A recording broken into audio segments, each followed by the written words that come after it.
Պարոն Պետրոսյան, ձեր նստացույցը կարծես թե իր արդյունքը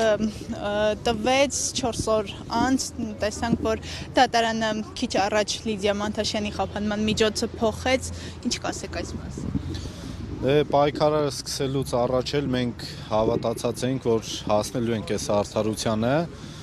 Այստեղ կարծիքներ կհնչի, թե շնորհակալություն, բայց շնորհակալության բան չկա, իրանց սարքած թատրոնը իրանք էլ իրանց ձեռով փորձում են մաքրեն։ Շնորհակալություն միայն Լիդիա Մանթաշյանին եւ նրա նմաններին, որ կան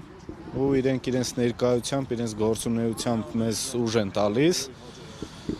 Միասնական պայքարի միջոցով մենք հասնելու ենք վերջնական արդյունքին, ուղղակի սա փոքրիկ հաղթանակ էր ճակերտավոր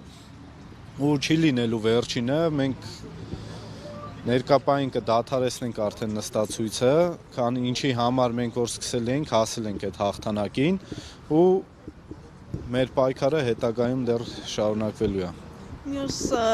անձանց վերաբերյալ եք պատրաստվում նստացույց իրականացնեք, որոնց խափանման միջոցը այս պահին դեռևս անփոփոխ է։ Դեռ նման որոշում եսի մեջ չեմ կայացրել։ Լիդիայի դեպքը ես բացառիկ էի համարել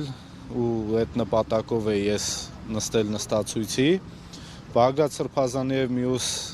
քաղբանտարկյալների հետ կապված մենք մեր դիրքորոշումը հետագայում կհաղթենք, բայց որ նստենք նստացույցի, ներկա պահին նման որոշում չկա ու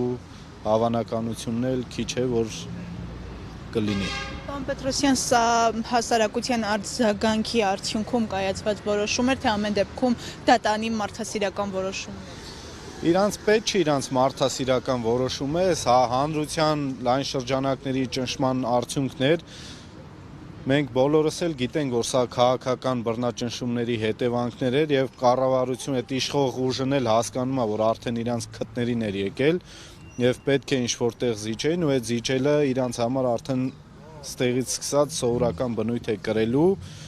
ու վերջնական զիջումը լինելու է իրենց իշխանության ղեկը թողնելը։